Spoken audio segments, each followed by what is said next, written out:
আসসালামু আলাইকুম প্রিয় শিক্ষার্থী বন্ধুগণ, আজকে আমি বাস্তব সমস্যা সমাধানে সহজ সমীকরণ এর মূল অনুশীলনীর যে অঙ্কগুলো আছে সেগুলো নিয়ে আলোচনা করব। প্রথমে আমি মূল অনুশীলনীর 1 নম্বর যে অঙ্কটি আছে এইটি সমাধান করব। তো দেখো 1 নম্বর অঙ্কে বলা আছে সহজ সমীকরণ a1x প্লাস b1y সমান c1, আবার দেয়া আছে যে a2x প্লাস b2y সমান c2 এর সাথে তুলনা করে নিচের ছকের খালি ঘরগুলো পূরণ করো। এখানে আমাদের তিনটি সমীকরণ দেয়া আছে। এখানে আমাদের দুইটি সমীকরণ দেয়া আছে। একটি সমীকরণ হচ্ছে ax প্লাস by সমান c1, আরেকটি হচ্ছে a2x প্লাস b2y সমান c2। তো এখানে আমাদের দুইটা জিনিস বুঝতে হবে। একটি হচ্ছে যে এই যে আমাদের প্রথম যে পদটা আছে a1x, এখানে x হচ্ছে চলক আর a1 হচ্ছে x চলকের সহগ। একইভাবে b1y এটি একটি পদ, এই পদে y হচ্ছে চলক, b1 হচ্ছে চলকের সহগ আর c1 একটি হচ্ছে ধ্রুবক বা ধ্রুবপদ। একইভাবে a2x x চলকের a2 হচ্ছে সহগ, y চলকের b2 হচ্ছে সহগ আর c2 হচ্ছে একটি ধ্রুবপদ। এখন এই দুইটা যে সমীকরণ, এই সমীকরণ দুইটাকে আমরা কি করব, তুলনা করে এই খালি ঘরগুলো পূরণ করব। অর্থাৎ এই প্রথম দুইটা সমীকরণ ছিল একটি আমাদের উদাহরণস্বরূপ। তো এখন আমাদের এই ছকটা পূরণ করতে হবে। তো এখানে আমাদের প্রথমে ক্রমিক নং দেয়া আছে এবং দ্বিতীয় যে আমাদের কলাম আছে সেখানে দেয়া আছে সমীকরণ জোট। এখন আমরা এখানে দেখতে পাচ্ছি যে 1 নম্বর অঙ্কে আমাদের প্রথম যে সমীকরণ আছে সেটি হচ্ছে x প্লাস 3y সমান 1, 2x প্লাস 6 সমান 2x প্লাস 6y সমান 2। এখন এই দুইটা সমীকরণ থেকে আমাদের প্রথমে কি করতে হবে, a1 আর a2। এখন a1 আর a2 কোনটা এটা আমাদের একটু বুঝতে হবে। তো আমরা যদি আগের সমীকরণটা একটু লিখে এখানে বোঝার চেষ্টা করি, সেটা ছিল আমাদের a1x প্লাস b2y সমান আমি ধরলাম c1। আর একটা সমীকরণ ছিল আমাদের a2x, এটা হবে b1 প্লাস b2y সমান c2। তো এইটা হচ্ছে মূলত দুইটা সমীকরণ। তো এখন যখন আমরা এর মান বের করব, অর্থাৎ আমাদের প্রথম যে কলাম আছে সেটাতে কি করতে বলছে যে a1 ভাগ a2।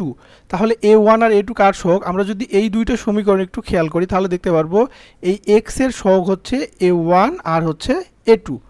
তাহলে আমরা এখানে কি করব, এই x এর বা প্রথম পদ x চলকের যে সহগগুলো আছে সেটাকে প্রথম পদ দ্বারা দ্বিতীয় পদকে আমরা ভাগ করব। অর্থাৎ এই প্রথম সমীকরণের যে প্রথম পদকে আমরা কি করব, দ্বিতীয় সমীকরণের প্রথম পদ দ্বারা ভাগ করব। একইভাবে আমাদের দ্বিতীয় যে কলাম আছে সেখানে দেওয়া আছে যে কি b1 ভাগ b2। তাহলে b1 ভাগ b2 আমরা কই পাবো, এই যে y এর বা y চলকের যে সহগ আছে সেটা হচ্ছে b1, আবার এই পদ হচ্ছে b2। তাহলে এই প্রথম যে সমীকরণ আছে সেখানে y এর সহগ এবং দ্বিতীয় পদের y এর সহগ আমরা ভাগ করে দিলে আমরা কি পাবো, এই কলামের মান পেয়ে যাব।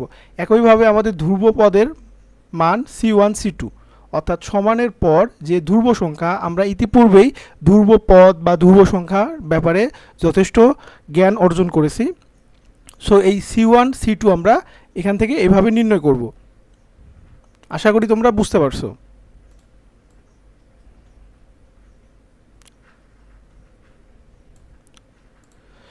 এখন আমরা প্রথম সমীকরণে দেখব যে এইখানে আমরা যদি একটু দেখি সমীকরণটা, আমরা সমীকরণটা এখানে একটু লিখে নিই, তাই না। x প্লাস 3y সমান কি 1, আর একটা সমীকরণ কি আমাদের 2x প্লাস 6y সমান 2। প্রথম পদ কি আমাদের এখানে আমরা দেখতে পাচ্ছি যে a1 ভাগ a2। তাহলে x এর সহগকে আমরা a ধরে নিব। তাহলে এই x এর সহগ কত, 1 ভাগ, আর দ্বিতীয় x এর সহগ কি 2 হাফ। তাহলে আমাদের প্রথম পদের মান কত হবে, বা প্রথম কলামের মান হবে হাফ। একইভাবে b1, দেখো এখানে কি দেওয়া আছে যে b1 ভাগ b2। তাহলে এখানে b কোনটা, y, তাহলে y এর সহগ হচ্ছে b। তাহলে এখানে প্রথম y সহগ কত 3, দ্বিতীয় y সহগ কত 6, 3 ভাগ 6 বা এটাকে লিখতে পারি কাটাকাটি করলে হাফ আসে, 3 × 3 3 × 6, তাহলে উপরে হাফ। তাহলে আমাদের দ্বিতীয় সহগের মান কত আসলো হাফ। একইভাবে c1 বাই c2 অর্থাৎ ধ্রুবপদ, তাহলে এখানে আছে 1 আর দ্বিতীয়টা টু, তাহলে 1/2।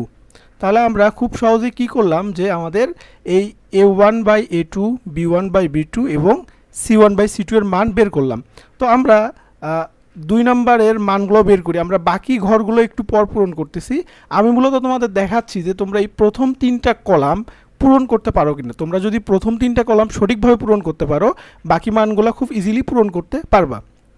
তো আমরা এখন চেষ্টা করব এই 2 নম্বরের এই প্রথম 3টা কলাম কিভাবে পূরণ করতে পারি সেটা আমরা একটু দেখে নিব।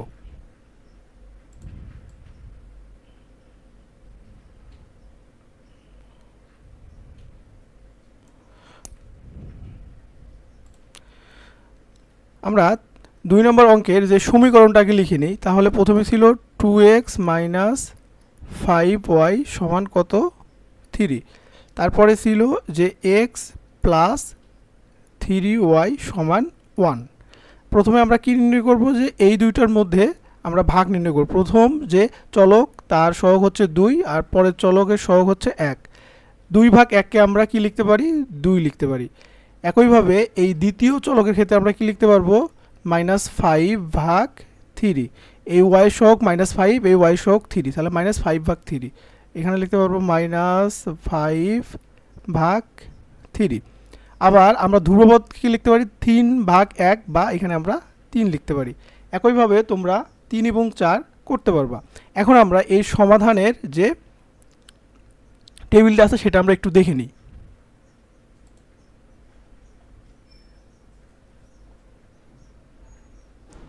তো তোমরা দেখতে পাচ্ছ যে আমি ইতিপূর্বে এই অংশগুলো সমাধান করেছি।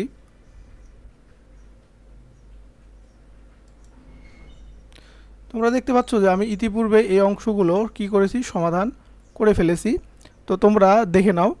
এখন আমরা দেখব যে আমাদের একটা পরবর্তী যে কলাম সেটা ছিল যে অনুপাতগুলোর তুলনা। এখন অনুপাতগুলোর তুলনা আমাদের করতে হবে। তাহলে আমরা এখন দেখব যে অনুপাতগুলোর তুলনা কীভাবে করব। এখানে আমাদের 3টা অনুপাত আছে, একটা আছে a1/a2,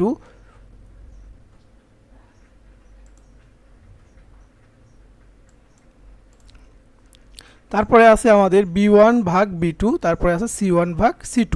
এখানে 3টা আমাদের কি আছে কলাম আছে।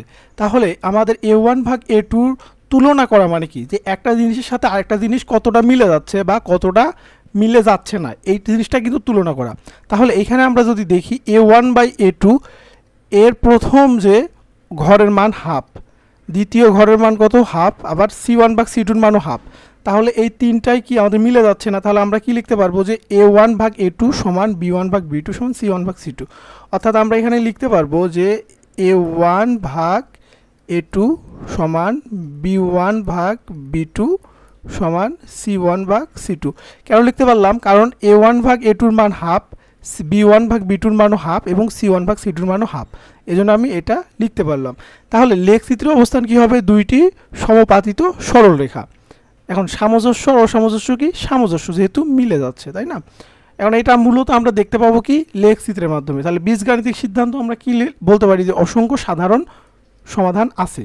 দ্বিতীয়টার ক্ষেত্রে আমরা কি দেখতে পাচ্ছি যে a1/a2 মান কত হাফ, 2, আর b1/b2 মান -5/3 আর c1/c2 মান 3। তাহলে একটা কোনোটার সাথে কোনোটা মিলতেছে না। তাহলে আমরা এখানে কি লিখতে পারবো যে a1/a2 সমান দিয়ে b1/b2। এখন এরা পরস্পর কি মিলতেছে না, a1/a2 মান 2 আর b1/b2 মান -5/3। তাহলে একটা অপরটা সমান না, এই জন্য মাঝখানে আমরা কি দিব? কেটে দেবো। এটার মানে হচ্ছে সমান না। অথবা আমরা এখানে আরও একটা দিতে পারি যে ডাজ নট ইকুয়াল c1/c2। তাহলে লেখচিত্র অবস্থান কী হবে? দুইটি পরস্পর ছেদি সরলরেখা, সামঞ্জস্য, একটি মাত্র সাধারণ সমাধান রয়েছে। একইভাবে আমরা 3 নাম্বার এবং 4 নাম্বার অঙ্কটি করব। তো 3 নাম্বার আর 4 নাম্বার আমাদের a1/a2 মান 2, b1/b2 মান 4/3 আর c1/c2 মান 7/2। এখন আমরা দেখতে পাচ্ছি কোনোটা মানের সাথে কোনোটা মান বা কোনোটা অনুপাতের সাথে কোনোটা অনুপাত মিলতেছে না। তাহলে আগের মতো আমরা এই যে পয়েন্টটা আমরা লিখলাম এই ঘরে, সেটা আমরা এখানেও লিখে দিব। তারপর আগের মতো সবগুলোই সেম হয়ে যাবে। তারপর আমরা সর্বশেষটা দেখব। এখানে দেখো এই অঙ্কটা তোমাদের আমি একটু দেখাই দিই, তাহলে তোমাদের বুঝতে সুবিধা হবে। এখানে কি দেওয়া আছে? হাফ x - y সমান 0। আরেকটা সমীকরণ আছে x মাইনাস 2y সমান 1, তাই না? তো আমাদের প্রথমে কি করতে হবে, x এর সহগগুলো নির্ণয় করতে হবে। তাহলে প্রথমে x এর সহগ কত, হাফ, আর নিচের সহগ হচ্ছে 1। তাহলে আমরা হাফ ভাগ 1 যদি করি তাহলে হাফই হয়। তাহলে এইখানে হবে হাফ, দেখো এখানে প্লাস হাফ হবে, এটা প্লাস হাফ। ওকে, এখন তারপরে আমরা কি দেখব, যে এই যে y এর যে চলক আছে তার সহগ নির্ণয় করব। তাহলে প্রথম y এর সহগ হচ্ছে কত, -1 ভাগ দ্বিতীয় y সহগ হচ্ছে -2। এই মাইনাস মাইনাস কাটা গেল, তাহলে মাইনাস মাইনাস কাটা গেলে কত হবে, হাফ হবে। তাহলে কি হবে, প্লাস হাফ। আর আমাদের সর্বশেষ যে c1/c2, সেখানে c1 এর মান 0, c2 এর মান 1, তাহলে 0/1 সমান কি হয়, 0 হয়ে যায়। তাহলে আমরা তিনটা মান পেয়ে গেলাম। তাহলে এখন আমরা এখানে দেখতে পাচ্ছি যে আমাদের a1/a2 আর এইখানে আমাদের মাইনাস হাফ আছে, সো তাহলে এটা মাইনাস হবে।